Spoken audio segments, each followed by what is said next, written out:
ستونزه دې حل کړه. پر لټۍ د برلاسۍ او په لږ وخت کې د ډیر کار کولو 21 غوره لارې. د کتاب لیکوال براین ټریسي او د کتاب ژباړن ګلاب بهار.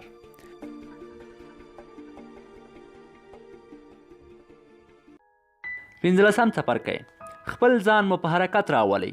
تر ټوله غوره خوښي او خوندونه په شور او ذوق کې نغښتي دي چې انسان کامیابۍ او په فعالیتونو کې نوښت ته هڅوي. انتوان. د دې لپاره چې غوره فعالیتونه ترسره کړئ او خپله توانایي مو په جسمي او رواني لحاظ غښتلې وساتئ، نو د ژوند او کار کولو په ډګر کې باید داسې وځلیږئ لکه د لوبې په میدان کې هغه لوبغاړی چې په پوره انرژي لوبه کوي او خپل ځان په خپله تشویقوي. دا چې هره شیبه له ځان سره څنګه فکر کوئ، 95 سلنه احساسات په مثبت او که منفي دي انځور ورکړئ.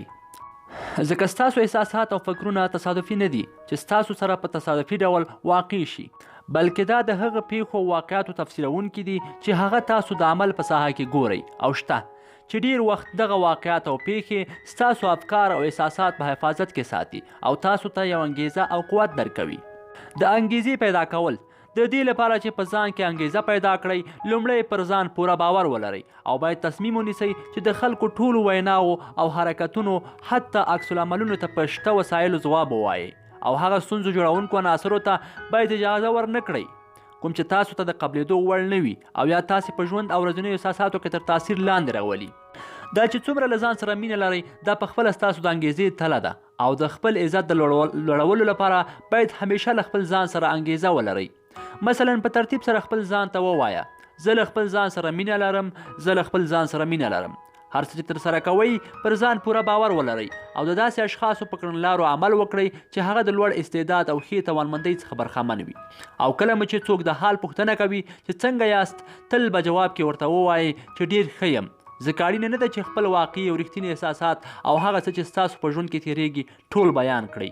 کوشش وکړئ چې خوښ او خوشحاله پاتې شئ او هیڅکله باید خپل مشکلات له نورو سره شریک نه کړئ، ځکه چې په 100 کې 80 سلنه کسان ستاسو مشکلاتو ته اهمیت نه ورکوي او پاتې 60 سلنه خلک چې پوه شي چې تاسو په مشکلاتو کې یاست یو ډول خوشحاله کیږي. ډیری ارواپوهان په خپلو څېړنو کې دې پایلې ته رسېدلي دي چې په ځان باور لرل یو مهمه ځانګړنه ده چې په لرلو سره یې د نیکمرغۍ، کامیابۍ او په کارونو کې د لوړوالي باعث کیږي. په ظاهر کې ښه باور لرونکي کسان 3 ځانګړنې لري چې دا 3 واړه یې د تمرین او تکرار کولو له لارې زده کړي دي. دا ځانګړنې په لاندې ډول دي. لومړی دا چې خوش باوره او روشن فکره کسان تل د مثبتو کړنو په لټه کې وي. که کومه ستونزه ورپېښه هم شي، خپل قوت له لاسه نه ورکوي او همیشه د مثبتو او ګټورو شیانو په لټه کې وي.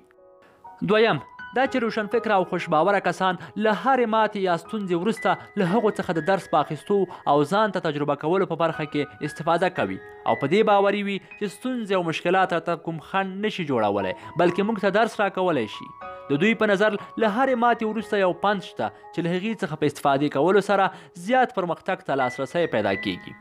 دریم دا چې روشن فکر او خوش باوره کسان تل له ستونزو د حل په لټه کې وي او دا د دې پر ځای چې له ستونزو شکایت وکړي یا یې څوک ملامت وبولي، د حل لارې پیدا کوي او دغه پوښتنې له ځانه کوي.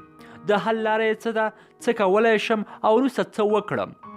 سربیره پر دې هغه کسان چې خوش باوره او د مثبت فکر لرونکي وي تل د خپلو اهدافو او مقاصدو په هکله فکر کوي، د تیر پر ځای پر راتلونکي غور کوي، تل مخ پر وړاندې ځي تر څو شاته پاتې نه شي. د تمرین لارې: که غواړئ خپل اهداف مو لاسته راوړئ، نو لومړی د هغه په اړه فکر وکړئ چې زیات فکر او متمرکز کېدل به مو د اهدافو په لاسته راوړلو کې مرسته وکړي. همدارنګه د زیات کار کولو لپاره مو زیاته انرژي پیدا کړئ. په نفس مو باور ولرئ څو ځانګړی قدرت او ځواک مو غوښتلی شي. هر څومره چې شخص روشن فکر او خوش باوره اوسي، هماغومره زیات کار پیلوي او په خوښۍ سره یې پای ته رسوي.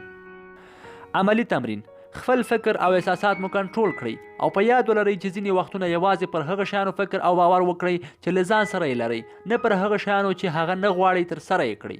د هغو کارونو چې باید ترسره شي بشپړ مسؤلیت ومنئ او په هیڅ دلیل بل څوک مه ملامتوئ او د دې پر ځای چې د ځان د ماتې په لټه کې شئ، اراده وکړئ چې پرمختګ او مخ پر وړاندې حرکت وکړئ. ذهن او انرژي مو پر هغو شیانو متمرکزه کړئ چې هغه ستاسو د ژوند په پرمختګ کې مرسته کوي. مننه، ښې چارې.